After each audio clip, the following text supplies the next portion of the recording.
Welcome back to Magoo's Reviews. Hope everybody's having a blessed day. So this is my review for Beetlejuice. This is a sequel to the original Beetlejuice that came out in 1988.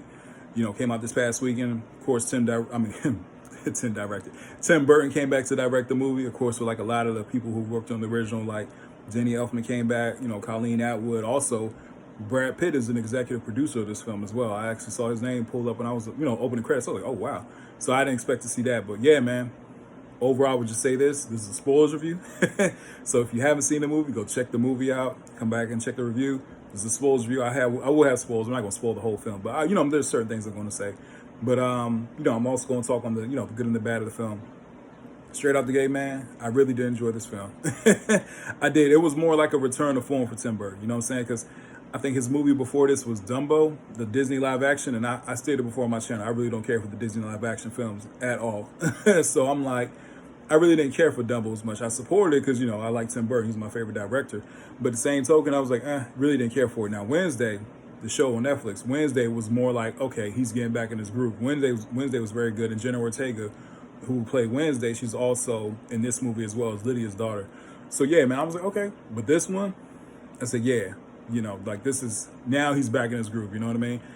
You see Michael Keaton come back, Catherine O'Hara, and Winona Ryder, all three of them come back. They're just as good as they were in the first one, you know what I mean? Especially Michael Keaton. Now, I will say this. Michael Keaton, when he first played Beetlejuice, I want to say he was like in his 30s or something like that. He's older now. He's in his 70s, but it fits perfectly with the role, you know what I mean? Because Beetlejuice, he's like all old and grotesque. He's a ghost. So, yeah, like, that was really cool, you know what I mean? Winona Ryder, she was good, you know what I mean? She still has like the lady, she kind of has like that morbid feel to her, but in this one you see her as a mother trying to rekindle a lost relationship with her daughter, you know what I mean, through the death of her father. You know what I'm saying? So yeah, man, she did good in this one. Now Catherine O'Hara, man, she had me laughing in this movie, man. Her as Delia, she's just perfect in that role as Delia, you know what I mean? Like she was funny in the first one. She's just as good in this one. Like, she really is, man, truly. So one thing I can say, the cast is really good. Now, new characters, Monica Bellucci. She plays Beetlejuice's ex-wife. Very funny. She wasn't funny. She was more like she's the villain. You know what I mean? But at the same time, she kind of had like a Sally from Nightmare Before Christmas and a Corpse Bride, like, mixed in one. You know what I mean? There were certain points, like there's a scene with her pulling her body back together and stuff like that. And I'm like, oh, okay, then that's Sally. And then you see her with the dress, like, okay, that's Corpse Bride. But there's a reason why she was cut up. It goes back into her and Beetlejuice's backstory. You know what I mean? Very funny. Like I said, I'm not going to spoil everything. But yeah, she was really good in this one. Also, William Dafoe, he's in this one. He kind of plays an actor who died during his stunts. His last film, he acted as a cop. So he's one of the ones trying to figure out the case of who's this person going around taking the souls from ghosts looking for Beetlejuice. You know what I mean? So that was funny. Who else? Yeah, like I said, Jenna Ortega, she does a really good job in this one. You know what I mean? Kind of, playing like the role of, I'm trying to just, she's angry, she's upset because, her father's gone. You know what I mean? And she really doesn't have that relationship with her mother, and she doesn't believe in ghosts because she's like, hey, if you've seen ghosts and all this kind of stuff, why haven't you seen Dad? So that really did play into an emotional beat in this movie. It really did. Now, another thing, so you don't see Alec Baldwin and Gina Davis's, you don't see them come back. They were the two main characters of the original film. And in this one, it kind of says that they found a way to get out the house. You know what I mean? So you don't see them return. You know what I mean? So that was kind of like sad. But at the same time, like, hey, man, I think that everybody in this movie do a good job. Also, Dane DeVito was in this one as well as the janitor. When I saw him, I said, man, it's Dane DeVito, bro. A little short guy. But, Dane DeVito, Michael Keaton, man, they've been working with Tim since early 90s. Catherine had like Winona Ryder. They've been with him since the 80s. So the cast that he's with is people that, got love and respect for him, and they still going to this day. So I think that's really dope. Yeah, man, so good. That was one of the main plots. You know what I'm saying? That Beetlejuice's ex-wife was on the hunt for him and stuff like that. It was really funny.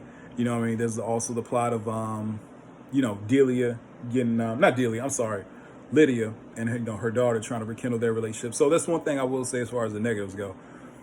This movie does have a lot of plot points. There's a lot of moving parts, you know what I mean? There's a part for this person, there's a part for that person, there's a part for this person. Now, it does all tie up in the end, but at the same time, you're kind of like, you know what I mean? there's a really cool part that I thought was nice, how Jenna Ortega's character, Astrid, that's a funny name, Astrid, she believes in ghosts, how she learns to believe in ghosts. You know what I mean? Like, I don't want to spoil too much, but that scene was kind of creepy, but it was like, oh, okay, even in, because I went with my kids. My oldest was like, man, it was kind of creepy, but I was like, it was cool how they, like, all right, now she believes in it for a certain way. But overall, man, it was a good movie. I thought it was a very good movie. It was also, around the Halloween season and everything like that. And I also did say that I felt like they should have released this movie in October. You know what I mean? Now it's under Warner Brothers, and under Warner Brothers got Joker 2 coming out next month. So they probably don't want to compete with each other. But at the same time, I felt like they should have put that Beetlejuice in October. You know what I mean? But yeah, man, it was a good movie. Like I said, as far as the negatives, it was mainly the plot points for me. It wasn't to the point where it took me out of the movie, but it was to the point where it was like, okay, they could have dialed back some. You know what I mean? Yeah, but still a strong film. Man, I want to say now, if you have younger kids, I will say this: if you got younger kids, they haven't seen the first one, let them watch the first one. If you're fine with it, let them watch the first one. If you still want to take them, I say go check it out first, and then see if they're fine with it. If you got younger kids now, if you got like 9, 10, 11, year olds, they'll be fine. They'll be completely fine, because I'll put it like this. I think one of the things was like there was more blood in this one. You know what I mean? Especially dealing with like a little baby scene, which is funny and creepy at the same time.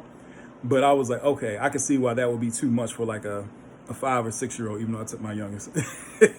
Hey, I mean, it was fine, but still, I'm like, okay, looking on, I was like, oh, okay, yeah, they went there, you know what I mean? But overall, it was still a good movie, man. I think that's one thing I will say. Like for me, final grade, I go 8 out of 10. At first I was leaning like at 7.5. I was like, nah, I think this movie did a really good job, especially for like being 36 years later, bringing the cast back. Hey, man, that's another thing. Like they did have modern effects, but I do like the practical effects that he stuck with it. You know what I mean? Because the practical effects really did work. The set designs was great, music was great. So I really did enjoy this, man. I really, really did enjoy this movie. I'm definitely going to check it out again. Like I said, I'm a Tim Burton fan. Go check out my other reviews. I did my top 10 Tim Burton movies, part 1 and part 2. They're on my channel, so definitely go check them out. But yeah, man, like I said, I think after Wednesday and after this, I'm like, okay, I'm really excited to see what he does next. Like, I really did enjoy this movie. So please, hey, don't forget to like, share, and subscribe to the channel. Leave a comment in the comment section. Tell me what you guys think about the movie if you have seen it. If you haven't, hey, go check it out. Hey, come back and check out the review. Hope everybody has a blessed day, and I'll see you soon.